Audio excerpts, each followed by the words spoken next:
All right, we're working on part 2.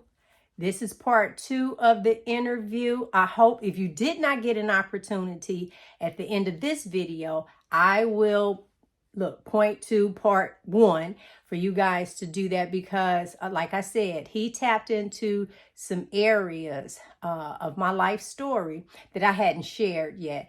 I don't have a problem sharing. Y'all know I'm transparent. I tell anything, everything. It doesn't matter to me.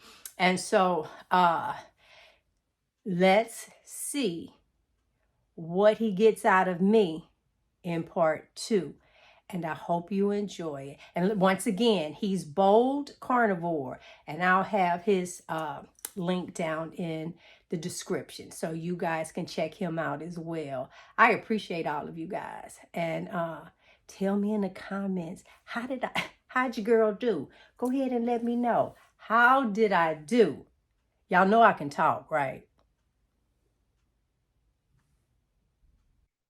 Well, howdy everybody, and welcome to Bold Carnivore. Here I am hanging with the Browns. This is fantastic. These are great people, and I enjoy their videos very much. High quality. All right, so let's just jump right in. Miss G. Brown, Yes. tell us about your story, if you will. Okay, well, our show is Hanging with the Browns, and my half of the Brown is not here. I explained to you how he's at work. He won't be back for a couple of weeks. Well, actually in a week, but then next week we'll be on a cruise. What is my story? My story is just like most, I can only speak for the females. Most females, we gain the weight, we have babies, we don't lose the baby fat. Because a lot of times when we are pregnant, we eat what we want and we just don't have a clear understanding of what's going on. And so with that, we play the yo-yo up and down diet. We don't want to hear about diet and exercise. And we look for a shot, a pill. We see someone that has lost some weight. We ask, how did you do that? They'll say, oh, a B12 shot or something. I know people spend $100 a week on shots, just even for everything that you spend over in the gym. So I never did the B12 shots, but trust me, I've tried. Oh, there's this one pill that when you would take it, I can't remember the name of it, but you had oily stool. I don't know. Yeah. Because it's supposedly to help your body not absorb the fat. How crazy is that? And you would have these oily stools, and honey, don't get out there and poop because you don't know if you had an accident or not. Well, with that going up and down, you lost 30, you gained 60. You have an event, you lose a few pounds, and then as soon as you start eating again, how you would normally eat. I did the 10-day smoothies. I did the cabbage diet. I did the egg diet. And then I went vegan. I went vegan about 5 years ago. And in the very beginning, I did feel good, but I believe that's from what I cut out. You're in different groups, and then you find out that Oreos are vegan. You find out just a lot of different things are vegan. And before you know it, because you have not mastered containing yourself, you end up a fat vegan. And then I actually I guess my feelings was hurt because people would, put up little memes and say, how come most vegans I know are fat? Or how come most vegans are forever trying to make a food taste like a meat? And we do, because that's your taste buds. That's what you were used to. In a nutshell, my brother came to visit. We were attending our niece's high school graduation. Mr. Brown had suffered. Let me just back up real quick. So Sure. him, and I might not name them all, glaucoma, Ouch. um, uh, gout, some form of arthritis, high blood pressure, and he had his gallbladder removed. So that's a few things in regards to him. On our channel, I've shared, I took some video of him. He didn't know that I was videotaping him as he was trying to make it to the bathroom. He was actually using my mother's walker because he really couldn't walk. And it got really bad. And for me, with the up and down, I ended up with the gastric sleeve. And after that, I developed high blood pressure. I was the one, even though I was extremely overweight, that I did not have blood pressure issues. I was not diabetic. I wasn't even pre-diabetic. I was none of those things. But I believe that when I gave birth to my children, the epidural where they punctured me made my spine weak in that area. And so I had these herniated discs that went out. And I suffered with severe sciatic, bursitis in the left hip with restless leg. So that's all of us, that's he and I together. And I'm one, I don't mind sharing my age. He and I both are on our road to 60. So I'm turning 60. Whoa. Well, you look fabulous, ma'am. Well, thank you. And like I said, my brother came to visit because his daughter plays sports, and he was in the stands with one of the parents, and the parent started talking about the carnivore diet. And my brother looked at him, and in his head he said, yeah, this dude look about 30 pounds lighter. And so my brother started doing research, and then he started the diet probably 2.5 to 3 weeks before he visited us. And the moment it was actually, my husband and I were doing intermittent fasting. So when it was time for my husband to eat, and with the gout, the only thing that we found that did not give him a flare up was chicken Caesar salad. This man was probably on his 4th week of chicken Caesar salad. That was the only thing that he ate, was chicken Caesar salad. And so when my brother was talking to him that day, it was a Friday, that day he said, that's it. He started the carnivore diet. And I'm looking at him, I'm like, okay, well, I eat vegetables. I'm not about to eat meat. I'm just not. Well, by Sunday, I started with lamb and bacon. Those were the 2 meats that I ate in the beginning. And so whatever his day is, I'm 2 days back, because I started that Sunday. And we just did a show because my husband is on 0 meds. Every ache, pain, everything from the both of us is gone. The only thing that I still suffered with was restless leg. And I found the cure. I'll tell the audience at the end what it was. Go ahead. Well, that would be fabulous to know. I'm sure my mother's got some restless leg syndrome now and again, and so she might be happy to hear about it.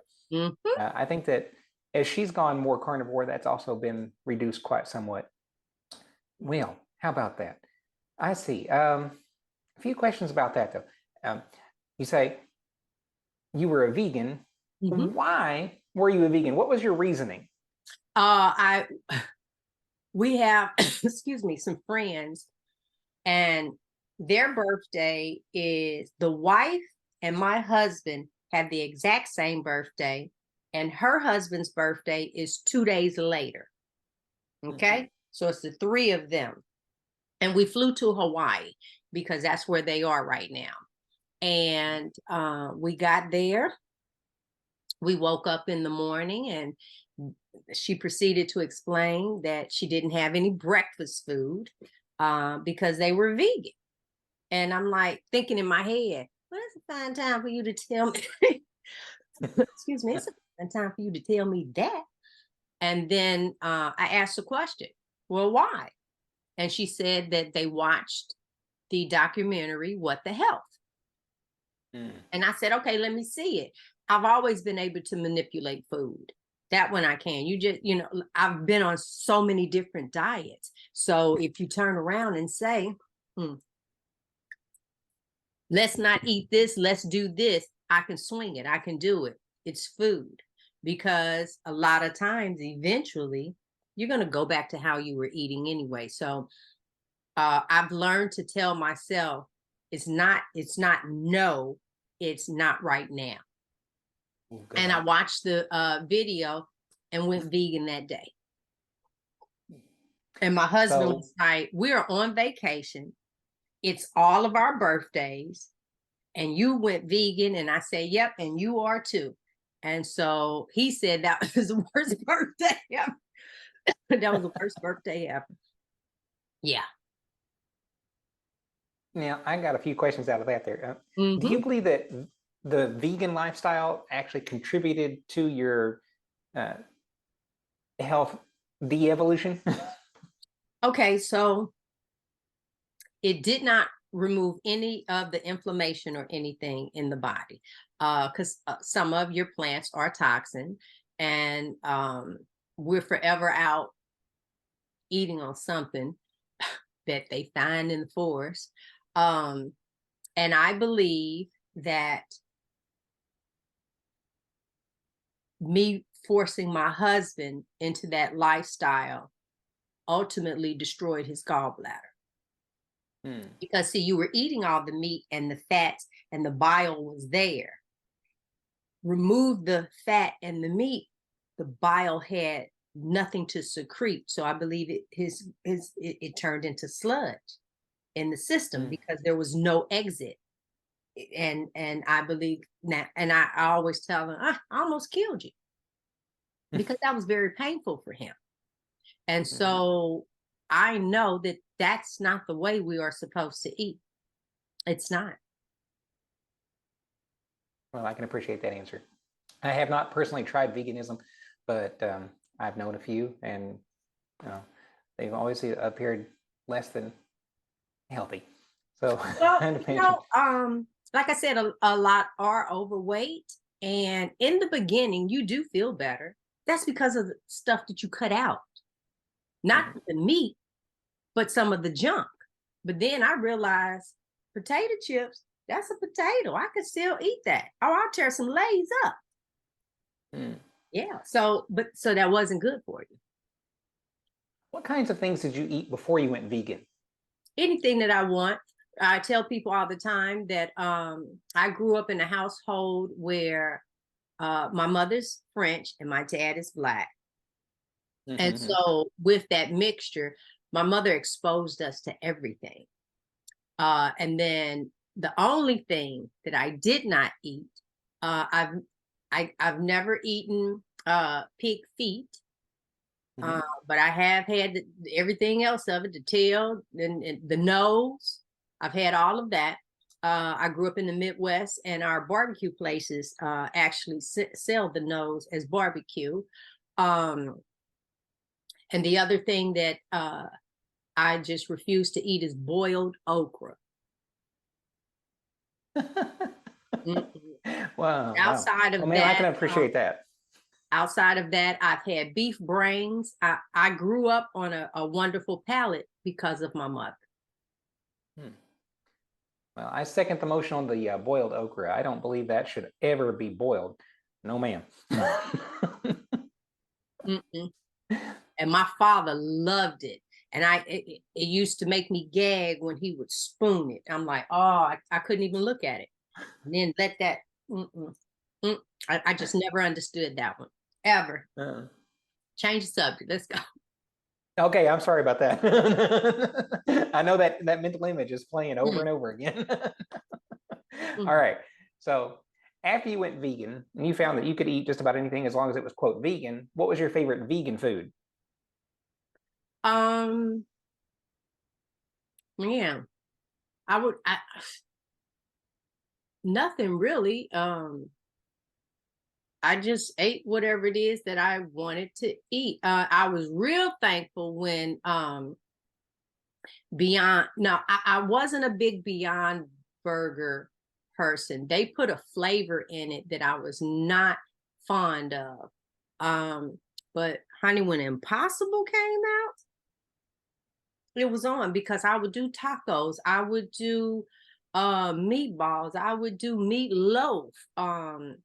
I even learned how to make a vegan rib utilizing that and jackfruit. As a matter of fact, I think I even have that video up on like Instagram from years ago. I still see people saving that video. I'm like, "Ugh, I should take that thing down." But yeah, so Honestly, I'd leave that up though, because it may inspire someone to follow you and then find that you went carnivore. yeah, yeah, that's true. That's true. Wow. All right. So you worked in the school system, you said before. Hmm. And how long did you work in the school system? About 7 years. Oh, 7 years. Now, you went into the school system as a full teacher No, or? that was a sub, so I can have the flexibility with my daughter And why did you need that flexibility? because she was sick. I had to go back and forth to the doctor, and I did not want to have to take a day off. I just did not accept an assignment, and I had my own free time, so I worked at will. Hmm. See, so your daughter was sick. You needed that flexibility for that sake. What was she sick with? The mixed connective tissue, we the autoimmune, where her lungs were attacking her body. Now, no, her body was attacking her lungs until she couldn't breathe. Another episode of Hanging with the Browns. We really hope that you enjoyed it. Can you please like, subscribe, share, and then take a look at this video? Thank you.